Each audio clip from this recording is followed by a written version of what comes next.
Are your students raring to read, or are you reading them the riot act? Well, today we're evaluating 3 resources for primary literacy to help you in your classroom.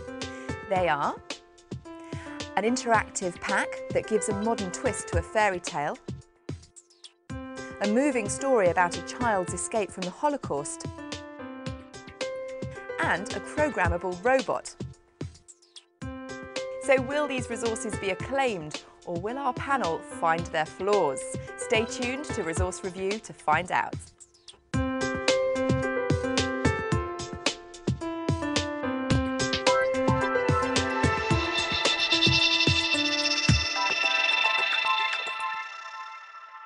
Absolutely. Joining me to recommend today's resources is Jill Budgell. Jill is an independent educational publisher and writer. On the panel, we have Kate Ruttle. Kate's Deputy Head Teacher and Senko at Great Heath Primary School in Suffolk. And we also have Barbara Conridge, Chair of NATE's Primary Committee. Welcome to you all. Thanks for coming. Jill, let's start then with your first choice of resource, and it's called Jack and the Beanstalk. What is this resource and why do you like it? Well, I like it because it's brand new, it's fresh, it's vibrant, it takes a new approach, and it's essentially an ICT package, but you get a very substantial amount of teacher support as well in the teacher's book. And what's it really designed for? It's a Key Stage 2 package, although it does definitely have application for Key Stage 1 as well, because it's it's obviously based on Jack and the Beanstalk. But this is cross-curricular. This has huge cross-curricular application, and in the hands of a creative teacher and creative class, you could use this material endlessly. Great. Well, let's have a look at this resource in action. We didn't have to climb the beanstalk, but we did visit Woodlands Junior School to see how teacher Catherine Wilson and her Year 2 class got on with it. What have we been learning about in literacy over the last few weeks, Sam? Jack and the Beanstalk is a resource that's very wide-ranging. There's an interactive story at the start that's based on the traditional tale Jack and the Beanstalk, and there's also lots of linked in resources. So who would like to come up and open Jack and the Beanstalk? There once was a boy and Jack was his name. Hello. His last name was Pot and his mum's was the same.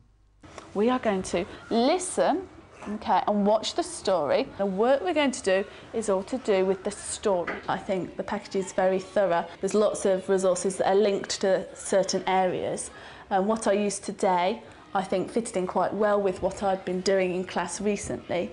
What's good about the resource is that you don't have to do what the teacher's manual tells you you can do. Because that would not have fitted in with what I was doing today. So I was able to use the resources that were there, the pictures, the characters, the story as a basis, and then do work connected with it. 3, 5, 4, 5. I smell the blood of an Englishman. I think the children really enjoyed it, really liked the story. Certainly smiley faces.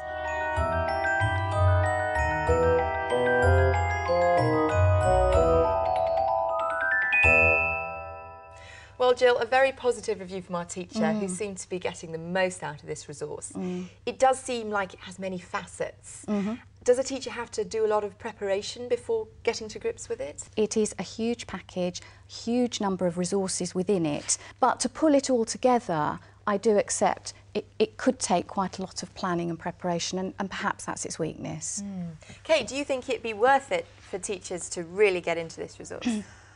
I think this is the future of educational publishing. I think this is an amazing kind of view of how text can work and making the most of the interactivity. My personal issues with it are I'm not an enormous fan of the illustrations, and the other problem I have with it is the actual text itself. I don't think is a good enough text to justify and warrant all the work that you're asking people to do with it. Barbara, what do you think?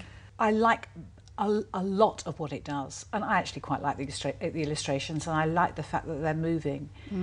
On the other hand, when you think of what an ICT text can do these days in terms of hyperlinking, going directly into music, video clips and the like, it could be a kind of missed opportunity because they have the resources in the resource bank. No, I'm quite happy with the way it is because I think it's probably where most teachers are at the moment. I don't know that all teachers are happy with making use of the technology, though clearly many are. So I think because it's so enormous, it's quite useful to know you've got a resource CD and the poem CD and the print materials. I think it's the best of blended material. Okay. But certainly in the future, I can imagine there will be more hot links, and perhaps that would be a way to tame the content slightly. All right, well, thank you all very much. Now let's move on to Jill's second choice of resource, and this is an illustrated book called Erica's Story. Jill, very different from your first choice. Tell us about this one. Well, this is as focused and narrow as the other resource was huge and broad, so I thought it would be a good contrast. It's an award-winning storybook called Erica's Story, and it's both non-fiction and leads you to believe it's fiction. The author tells the story of a small child, baby, being thrown from a train in order to save its life. And it's very powerful, it's very Key Stage 2. It's about life, chance, hope. It actually does have a very positive message at the end, but it's very moving, and I think it would need to be dealt with very sensitively in the classroom. Well, let's see how some pupils responded to Erica's story. We went along to Engain Primary School in Essex and eavesdropped as teacher John Manifold told the story to his Year 6 class. Erica's Story is a very interesting book which is essentially about one child's escape from the Holocaust. This morning we used the book by, first of all, reading it and discussing the events of the Holocaust. Now, what's this ghetto that she's talking about, Jack? Then we focused more carefully on how the story changes from one place to another and from one time to another. I gave the children essentially a jigsaw, a table which outlined certain events in the book, where those events took place and when those events took place, and the children were asked to sequence the events from the story. Now, you are going to arrange this table to show time changes and scene changes. The story does relate to the national curriculum in several areas, I would say. Perhaps in terms of history, it deals with events from the 1940s, and perhaps in terms of PSHE, moral dilemmas. It's gone a bit deeper, and he thinks it's something to do with emotion, the sadness and the colourlessness. I think that's a good point. But you will notice the pupils loved it because it is, in a sense, a meaty story, even though it's so short.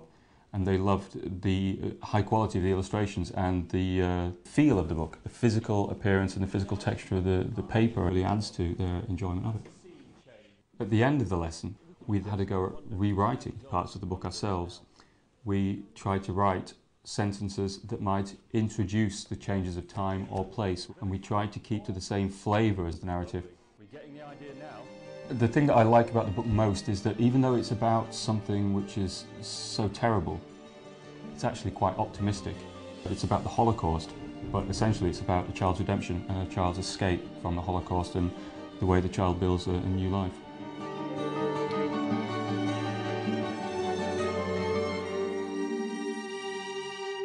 Well, Jill, this strikes me as a very powerful resource for primary English, but what surprises me is that there's so little text. I mean, for a literacy lesson, there's not much to it.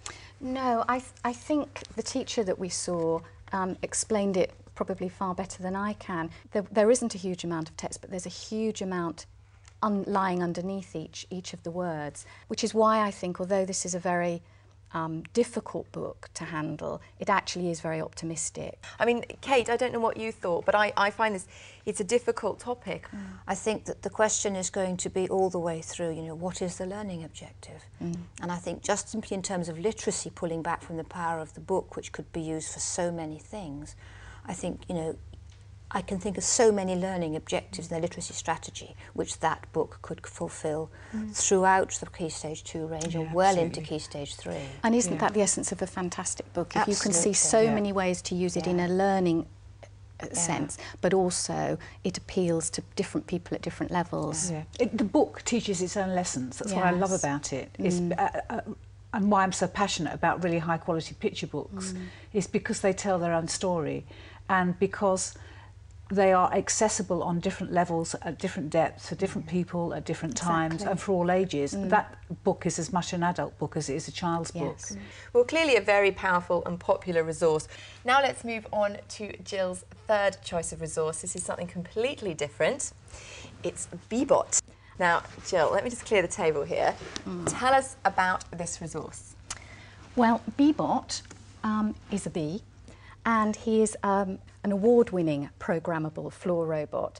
Very simple and clearly has many, many uses across the curriculum. I've chosen him because I think there are huge literacy learning opportunities. OK, well, let's see how it works. OK, well, what you get in your pack is this one. You get 2 of these mats plus one that's completely transparent, so you can make it your own, which is what I like. But we've got here the high street version of the mat, and I thought we might send Beebot up to the florist. OK. So we could have, as a group, we could have lots of discussion about how we're going to move him there. We're going to move him there in squares, so I'm going to move him 4 squares forward, and we're turning left into the florist. Right. So what we need to do is press 1, 2, 3, 4. We're going to make him turn left and then move forward, and then we press go. And that's all there is to it. So it's quite nice, you get a little beep when you press the buttons, so you know what's going His on. eyes flash, and you get the audio support, and you'll see that when he actually arrives at his destination to buy us a lovely bouquet of flowers, he will in fact So it turns. give us a reward sound as well. And Oh, there it is. fantastic. So the children get very excited about this, and I think clearly this has huge cross-curricular potential. But this leads us to have opportunities to talk about directional language. And what age group, what year do you think it's best Really aimed key at? stage 1, but I'm sure Kate might want to have something to say about the appeal of it to special needs groups. I love it. It's very cheap, and I think it's an amazing resource. I am concerned that people might think that it would be a resource for teaching reading and writing, because, you know, if you take the literacy down very narrow, apart, you know, up the big issue, the children will get so excited about the technology bit that the fact that you've put a word there and a word and there is irrelevant. The children are not actually going to learn about reading. Right, OK. Barbara, final comment from you. Absolutely disagree. Oh, good. Because I think, like as Jill said, it's what you do with the resource. And if you use this as a story-making tool, you have a story mat. Yes. You can dress the Beebot up. You can create his own story. He can go to different places. You have to give children something to write about. But as a resource in the classroom for telling a story and for linking cross-curricular work, I actually think it's very good. Well, it sounds that there's a lot in this resource. Mixed response from the panel on our third one. But just to summarise, the 3 resources that we've looked at today are the Jack and the Beanstalk resource from Shoefly Publishing Limited, Erica's Story by Ruth van der Zee, published by Random House, and finally the robot Beebot Starter Pack from RM plc. For more information about all of the resources that we've discussed here today, go to our website. It's teachers.tv/resource review, or if you want to, email us, resourcereview@teachers.tv. All that remains for me to do is to say a very big thank you to our panel, to Jill, to Kate and to Barbara. Thank you for joining us. We'll see you next time on Resource Review. Bye-bye.